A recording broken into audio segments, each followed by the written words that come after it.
Hi, Assalamualaikum. My name is Ed Emil Ashwin bin Marushali, and today we will show you on how we conduct our jar test.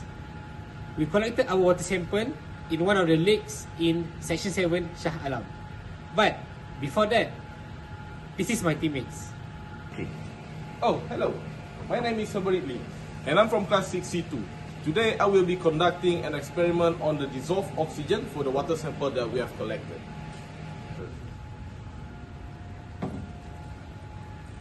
Assalamualaikum, my name is Abu Muhammad Shafiq. So today I will show you how to conduct jar test procedure. Hi, my name is Hagaido Enli, and I will be conducting the turbidity test. 3. Hi, my name is Muhammad Ashil Ashraf bin Muhammad Said. So today I will be conducting the pH test for each water dosage that we have collected the water sample. 3. Hi, it's me again, and today I will show you on how we test the color. Before we start all of our experiment, we wear laboratory coat and gloves for safety precautions. We start the jar test by labeling 6 beakers for different dosage of coagulant, which is aluminium sulfate, ranging from 0 ml to 10 ml. Then all the beakers were rinsed with distilled water. The scale cylinder of 1000 ml capacity were also rinsed with distilled water. Then the water sample was measured for 500 ml with the scale cylinder.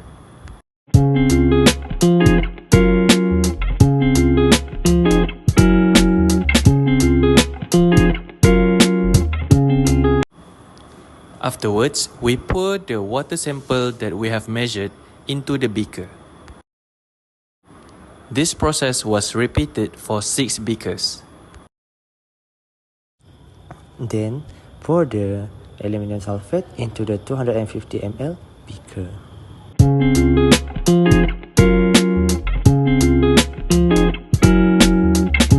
Rinse the syringe using the distilled water before using. Measure the aluminium sulfate accordingly.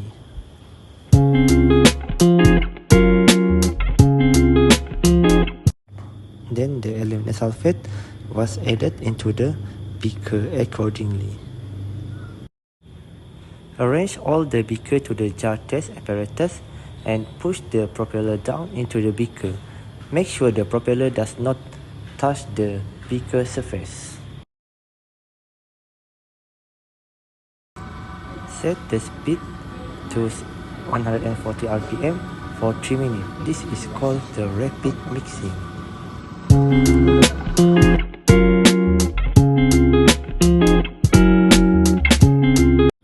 After 3 minutes, the propeller will automatically stop and the flock is performing.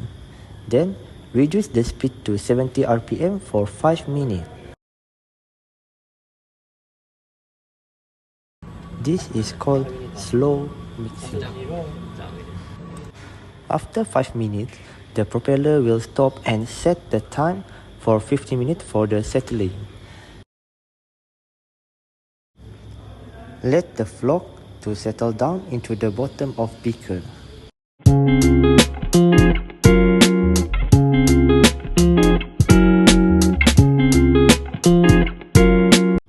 Label all the 10 ml sample cell and rinse the sample cell with distilled water.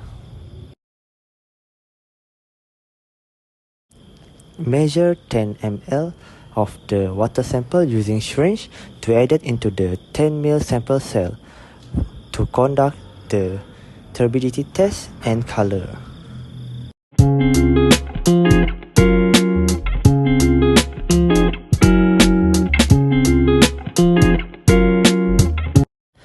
Add the water sample using syringe into the sample cell accordingly.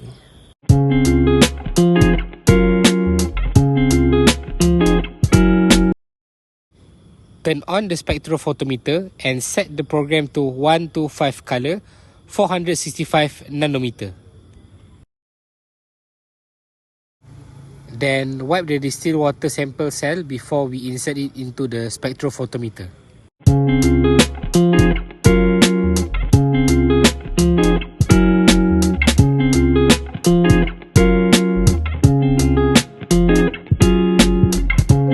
Then we press 0 at the display.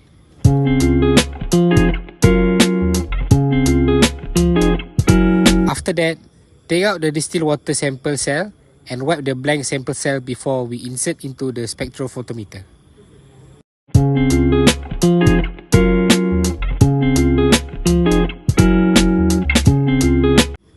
Press read and record the value at the display. Firstly, press the power button to turn on the device. Then press the wrench button and open the top of the turbidity meter to put in the 10 ml sample cell. Wipe the sample cell before putting the sample cell inside the turbidity meter to prevent contaminants affecting the reading. Make sure the direction of the arrow on the sample cell is aligned with the small line. Then press read and wait for the result to appear on the screen.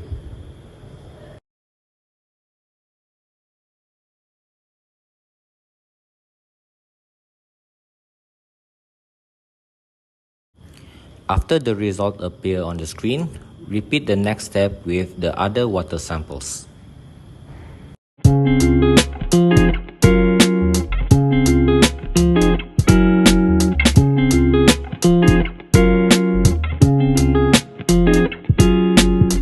For the pH test, we start by rinsing the pH meter reader with distilled water.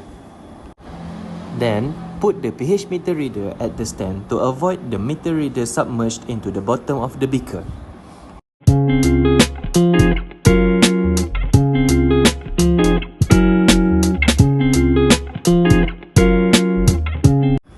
After the reading is stable, we record the value for water sample and coagulant dosage.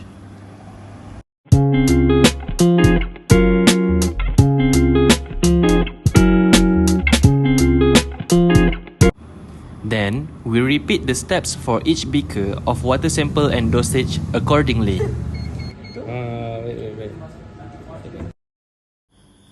As for the DO test, first, the BOD bottle is rinsed with distilled water before the water sample with different dosage of coagulant, which is the aluminum sulfate, ranging from 0 ml to 10 ml, in the beaker is poured into the BOD bottle until it is fully filled.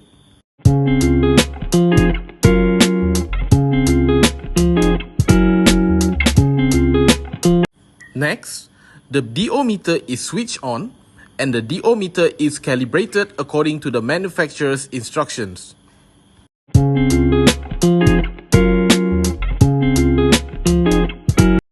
Afterwards, rinse the DO probe with distilled water to remove any contaminants from previous measurements. After we're done with that, submerge the DO probe into the water sample. Ensure the probe is completely covered by the water and there is no air bubbles trapped around the sensor. Then, turn on the DO meter and allow it to stabilize. This may take a few minutes. And once it's stabilized, the DO meter will display the dissolved oxygen concentration, typically in milligram per liter or parts per million. After that, we record the DO reading along with the sample temperature, as the temperature may affect the DO solubility. Some note and precaution to take during this experiment: stir the sample gently to ensure homogeneity, but avoid creating bubbles that could affect the DO reading. Lastly, repeat all steps for different dosage of the coagulants.